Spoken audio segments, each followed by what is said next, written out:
Главные новости сегодняшнего дня. Певцу Ярославу Дронову, больше известному под именем Шаман, было присвоено звание заслуженного артиста России. Певец Шаман побил своеобразный рекорд. Он стал самым молодым заслуженным артистом за всю историю Российской Федерации. 22 ноября певцу Шаману исполняется 33 года. В мире российского шоу-бизнеса и культуры появились первые жертвы зимнего гололеда. Известная советская и российская актриса Светлана Светличная поскользнулась и неудачно упала на одной из улиц города Москвы. 85-летнюю актрису срочно госпитализировали с диагнозом перелом шейки бедра и ушибом плеча. Большое несчастье произошло в команде Никиты Михалкова. Прошлой ночью в Санкт-Петербурге в Центральном офисе антикоррупционного комитета произошел пожар, причина которого до сих пор неизвестна. В момент чрезвычайного события в офисе находились 3 сотрудника организации, дежурный по комитету Владимир Винокур и сотрудники пресс-службы, актрисы Яна Поплавская и Мария Шукшина. В результате пожара были уничтожены важные документы, которые касались антикоррупционной деятельности организации, а самое главное, пострадали люди. Яна Поплавская и Мария Шукшина были госпитализированы с признаками отравления угарным газом. Владимир Винокур смог оказать на месте первую помощь и вызвать медицинскую бригаду. По факту чрезвычайного события возбуждено уголовное дело. Известный российский певец 90-х годов Александр Фадеев, больше известный под именем Данка, стал участником спецоперации. 55-летний артист уже находится на передовой. По словам певца Данка, каждый настоящий мужчина на территории Российской Федерации в тяжелый момент для страны должен встать на ее защиту. Надо отметить, что певец Данка – это не единственный образец храбрости и отваги в мире шоу-бизнеса. Многие публичные личности в разное время участвовали в спецоперации, такие как внук певца Александра Буйнова, сын Александра Малинина и сын Дмитрия Харатьяна. Противники команды Никиты Михалкова перешли к решительным действиям против заместителя организации, начальника Следственного комитета товарища Бастрыкина. Стало известно, что сегодня в утренние часы без согласования сотрудники Федеральной службы безопасности провели обыски в квартире Александра Ивановича Бастрыкина. Начальник ФСБ никак не комментировал данное событие. Однако известно, что обыски в квартире Александра Бастрыкина могли проводиться только с личного разрешения Верховного Главнокомандующего Российской Федерации. Стало известно, что причиной для обыска в квартире Александра Бастрыкина могло стать недовольство некоторых высших эшелонов власти, ведь Александр Иванович Бастрыкин совсем недавно вступил в антикоррупционный комитет. Предположительно, в результате обысков у Александра Бастрыкина искали важные документы о антикоррупционной деятельности организации. Сотрудники комитета Никита Михалков, Александр Иванович Бастрыкин выразили открытый протест подобным действиям. Более того, начальник Следственного комитета Российской Федерации заявил, что подобные действия не окажутся безнаказанными.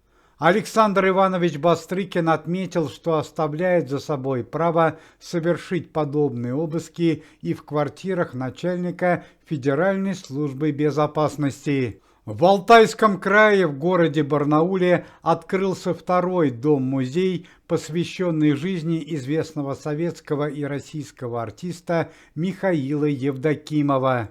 В музее размещены редкие фотографии и личные вещи артиста. К слову сказать, что Михаил Евдокимов трагически ушел из жизни в мае 2005 года в результате дорожно-транспортного происшествия под городом Бийском в возрасте 47 лет. Пресс-служба антикоррупционного комитета сообщает трагическую новость из мира шоу-бизнеса и культуры.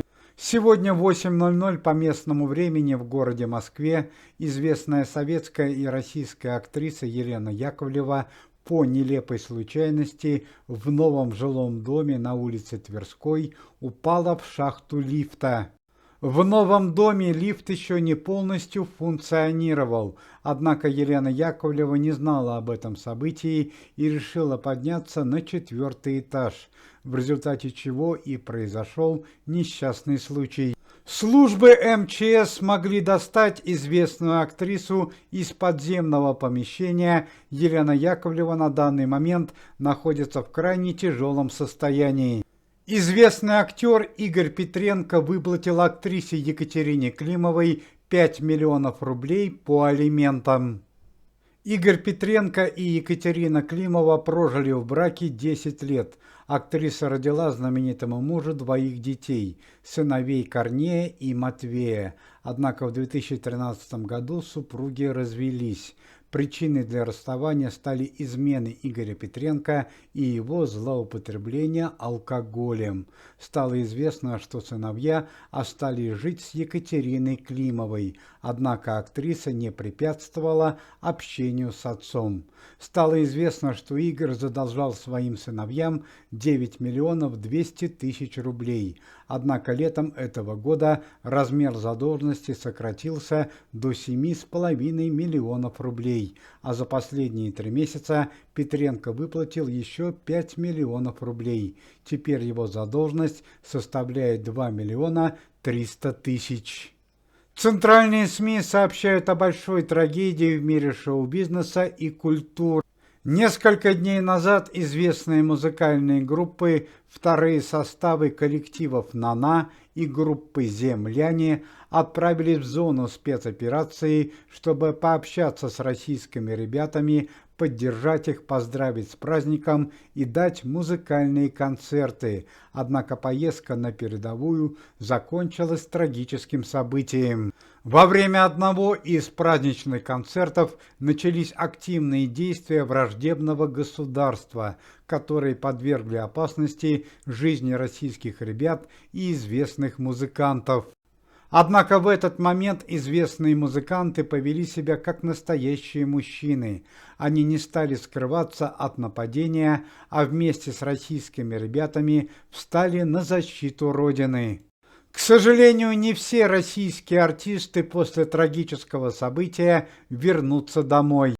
В результате чрезвычайного события погибли 2 участника второго состава музыкальной группы «Нана» – Алексей Пчелкин и Сергей Никоноров. Помимо этого героически погиб участник группы «Земляне» Сергей Морозов, а барабанщик Николай Тимофеев пропал без вести.